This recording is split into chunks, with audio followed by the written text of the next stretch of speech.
Okay, I've been trying out my new Laserpecker 2. It is a deluxe model with the electric rollers. And I wanted to show you what all comes with it real quickly.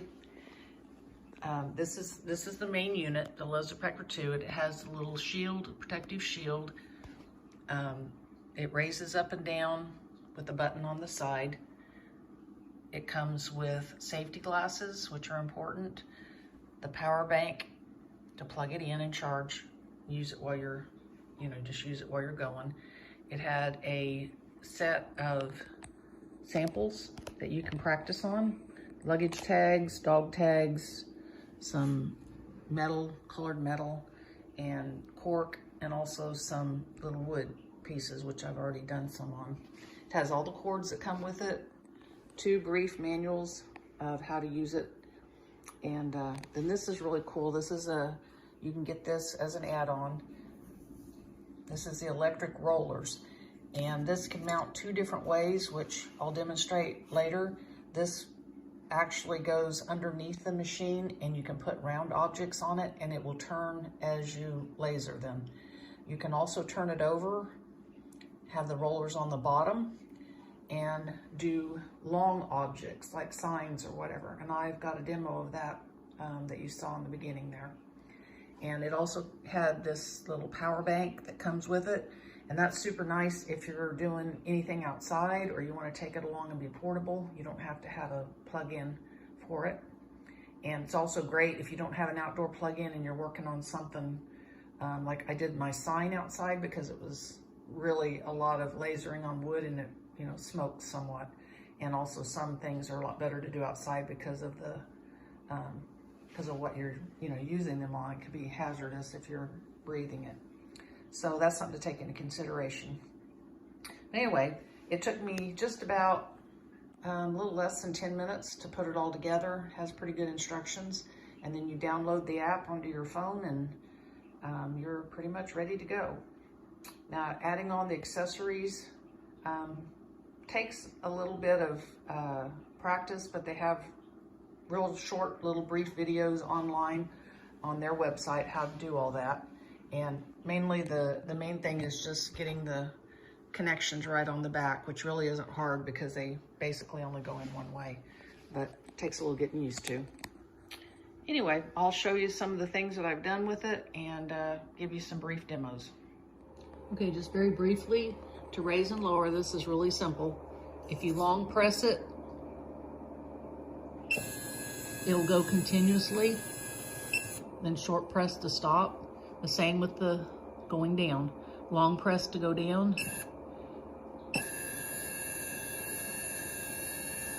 Short press to stop. So when you get down close, you can just push it and it'll just go down a little at a time, I think 1 millimeter. Okay, and the important thing to remember when you're doing this, if you're using this guard, the correct distance from the laser to whatever you're engraving is even with the bottom of this. So like if I would engrave the ruler, I would just go down until this barely touched the ruler.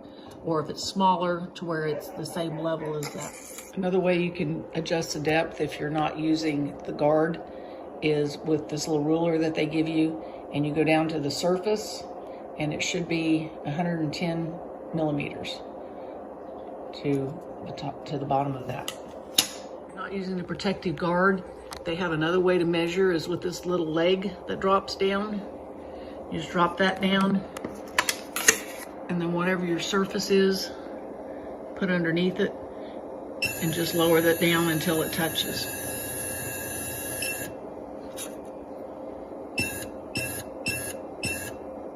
All right, just like that. That's all there is to it. That's pretty important because your laser has to be the proper distance or it won't be focused and it won't be as sharp or crisp. Okay, this is my test piece, and obviously this is the back of my slate I'm using for testing. I'm writing on them what resolution I used and also the percentage. This one I did 3%. It seemed like I got a little bit better definition on the detail stuff, and I put a little border around it. And now I'm going to try it doing it reversed, black to white, so it looks, instead of a negative, it looks like a positive. We'll see how that works. Okay, I don't know if you can see that or not, but there's the preview. I'm getting a lot of reflections, but you can see the little square outline.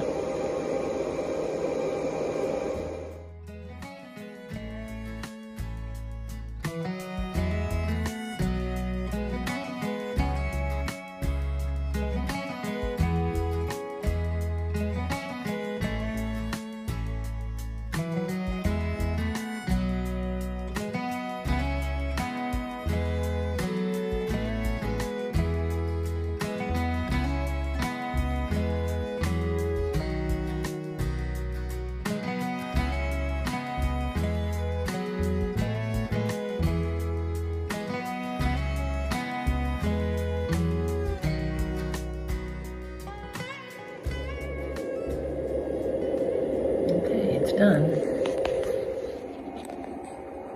Here's the finished product. It looks really good. I think I like the reverse one. This one better than the other one on the slate. Shows up the pattern better. I might need to darken in my words a little bit more. It looks pretty cool. The words are rough like that because that's the they're made that way on the type that I used. So if you're using a different, it won't have the raggedy edges, but that's the way this particular font was. Okay, now this is in the preview mode. As you can see, I've dropped this down to where the plastic cover is right at the level of the board that was underneath it. And then you can do the preview, and you have to turn up sometimes the light to be able to see it. It has a setting on there, you can turn it up. If you can't see it, just turn it brighter. And this way you can put your board in there and get it straight and get it all centered up.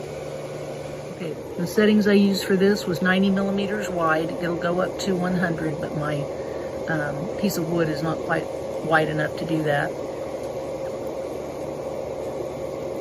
And as you can see, it's going to be printing upside down from if you're looking at the front.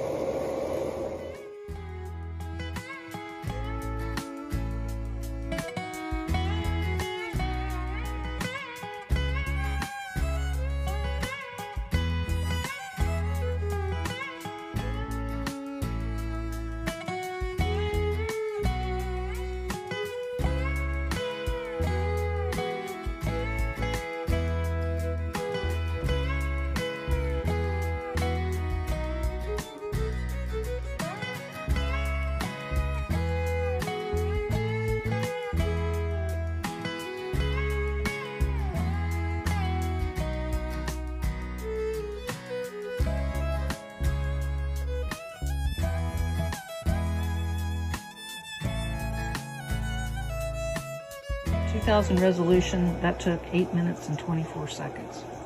As you can see, it's really detailed. It's really pretty. Another thing you can use this for is leather. And as you can see, it does a beautiful job on leather. This is just a scrap piece I had, but you can tell that you could, if you do leather work, you could put your logo on it, or you could personalize things, do patterns, you know, just up to your imagination. And one thing that's really nice too, I don't know if you've noticed, but I've been using their little portable power pack. This comes with the Pro version. It's made by Laserpecker, and it's so you can take it anywhere with you. Because this whole part here comes off, and I'll show you that in a minute too. But it also has a charging cord power pack that comes with it, and you can use this inside if you're not, you know, on the go. But one thing nice about the little portable one, if you don't have a plug-in outside and you're doing leather, or like earlier I was doing the big sign, it puts a lot of smoke in your house, and the leather really stinks. So it's nice to be able to take it with you and go outside and do it, even if you don't have a plug-in outside. Okay, another nice thing about this is that you can unplug this from the stand.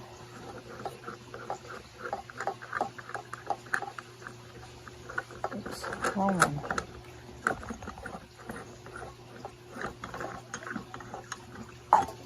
take the whole unit off. I'm gonna have to take it over here so I can plug it in to power because my battery's just about gone. But you can take it with you and it is portable. I'm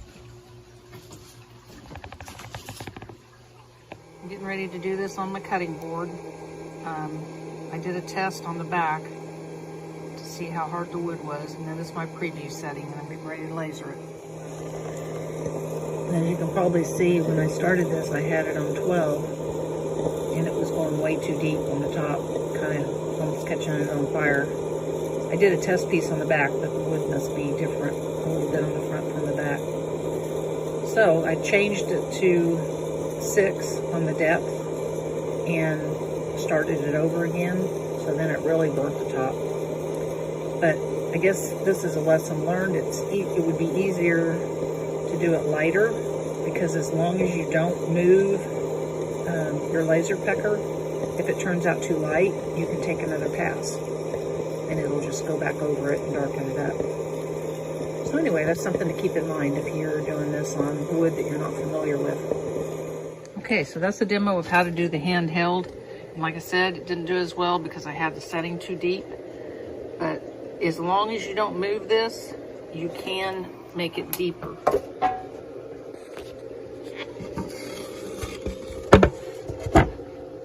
It's still usable, but obviously the top was too deep, and even the bottom, I could have gone a little bit lighter. So my test piece didn't tell me a whole lot. So next time I'll try it lighter, and then do it again if it needs to be darkened. But as you can see, my lining it up turned out pretty good. And it's kind of pretty. I've got this charcuterie board, and I'm gonna try using the pine cone design on it. We'll see how it looks. Okay, I'm trying out my pine cone pattern on this board, and I didn't want to mess it up, so I took my own advice, and I'm starting it out at 3%. And we'll see how it does. I'm not going to move it. If it looks like it's good enough, then we'll leave it there. This one was a little bit difficult to position on there since the board's round. It's hard to tell what it's going to look like, but we'll see.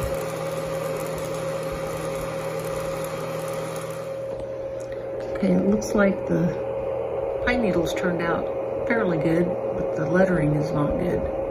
So I'm going to do it one more time. Okay, I've done a couple of these boards, and what I figured out is this outside ring of white is considerably harder than the interior part, because this has a really good deep etch on it. This one is not so much.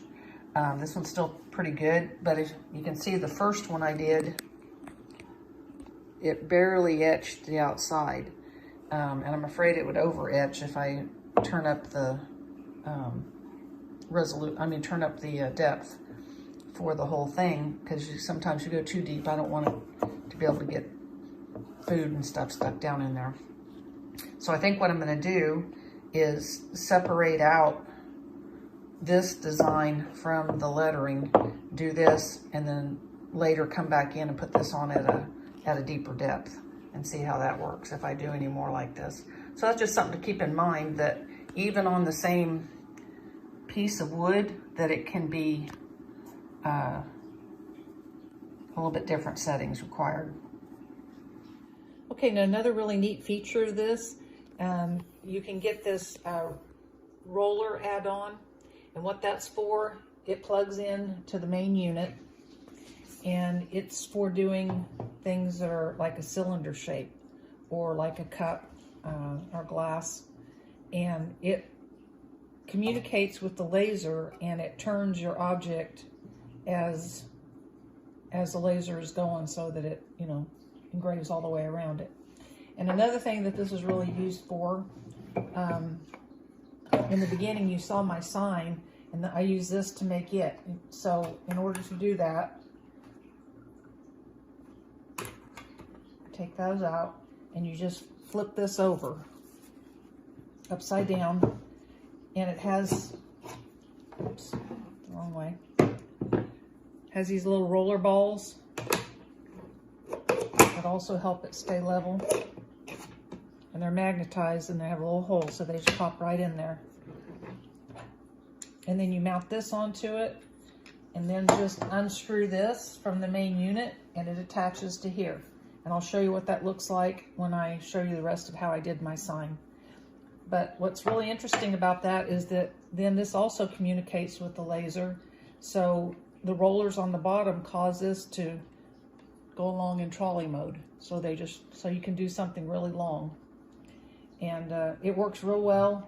I did put, I built some little rails for the side of mine out of just a couple rulers real quickly, because the board that I was using was live edge and I didn't want it to, you know, tip and go off crooked. So anyway, and that worked real well.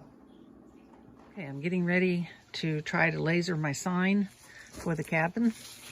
And I have the Laserpecker, and it is in trolley mode. I will explain that here in just a bit. And I've already done my design, and as you can see, I don't know if you can see it, but I've made a tiny chalk mark here where I should start, and another one over here where I should end. And I'll look at the little preview light to make sure this is right before we start. Okay, I'll turn on my app, and I've already downloaded my picture to my album. Okay. Now there's different kinds of, as you can see, it changes the look of it depending on what you do. I'm going to go with the bin. The grayscale you can also use, it gives you more detail, but it takes a long time, and this is just a sign, so, and this doesn't show up that good on here anyway, so I'm going to go with the bin. Then next, and I don't need to crop it. I do need to rotate it like that. Top, this will be the top. And I need to put it into trolley mode. Let me do it. Then I go up here to the little, I don't know if you can see that, I got a little bit of glare on it. There we go. Go up here to 3 little lines. Go to mode settings. Go down to third axis,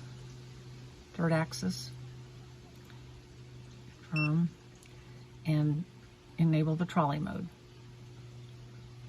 Then you go back. Now turn it back around. There we go. And I'm going to do 90 millimeters. And it'll be 625 millimeters long. The most you can go is 100 millimeters. I'll tell you what, let's just go ahead and go 100. There we go. I'll make it a little bit wider. Okay, then we go to next.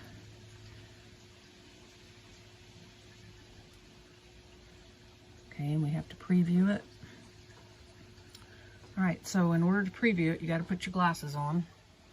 Okay, I've got my glasses on, and now I'm going to hit the preview. And it has a warning to make sure you have your glasses on, and I do, so yes. Now, what that does is it puts a little laser line there to show you where your starting point is going to be and how wide it is. Now, I've already got this centered up with my legs, but if you don't, you can move that, and I have that already set on my chalk line, so it's ready to go. Now, if you want to, you can also have it continue going down your board, and it'll go all the way down and back. But I've got to put in my name, sign, and then go to next. And I'm doing this at 12%. I did some test pieces earlier on this particular type of wood. Normally you don't go that deep on wood, on, you know, that much depth on a finer grain wood, but this one has got quite a bit of grain to it, and it showed up better when I did my test piece. So if you're using different kinds of wood, you might want to do a test piece on the actual wood you're using. So anyway, we're going to give this a try, and here we go.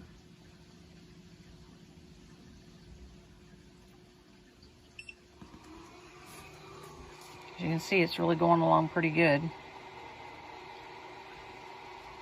Here again, I'm not speeding this up. That's how fast it goes.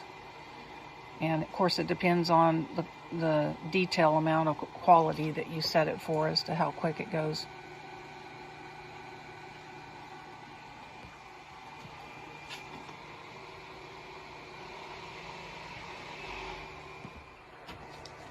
Okay, we're moving along to the lettering. The first part of the arrow done. And I did do one thing wrong here, I'll show you. When I set this up, you have to remember that when you're using the trolley mode, the trolley is a certain width. So I should have left my board a little bit longer that I was doing it on and cut it off later, so that it'd be long enough for the trolley to keep going on. I put some shims under it here, so we'll see how that works. But just a thought to remember for the next one.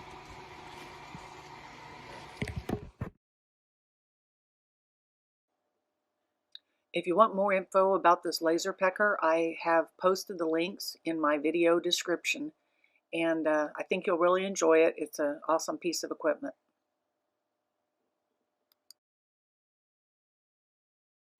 Okay, it's been 27 minutes. We're about 3/4 of the way done.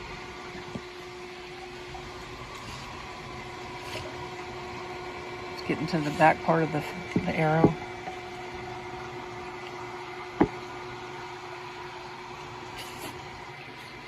It's looking pretty good, and it's nice and deep. You can feel the engraving really well, so it's not going to wear off. So far, so good. Okay, it just finished. Took 34 minutes and 10 seconds. And this was 28 inches long. And of course, it's going to vary quite a bit depending on how much thickness you have and the amount of detail. But I think that turned out really nice. And we did make it to the end of our board. I have barely enough left. My board was right here. And there was the end of my engraving. So you need to allow at least like 3.5, 4 inches minimum, because the rollers are kind of about here in the middle and you don't want it to fall off the end when you're done engraving. I think this turned out pretty good, but I used a very low resolution picture for this. So if you want a higher quality, just increase the resolution on your source material. Here's another cool thing you can do. These are white tiles, or light color, they don't have to be white. But you paint them with white matte primer. You can use different brands. The important thing is to make sure that when you read the ingredients, that it has titanium dioxide.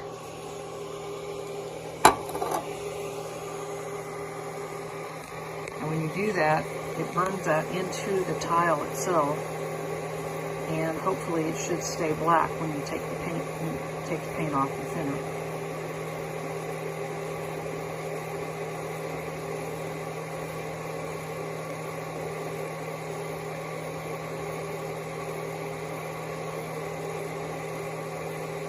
I did this on the pottery setting, which was 10%.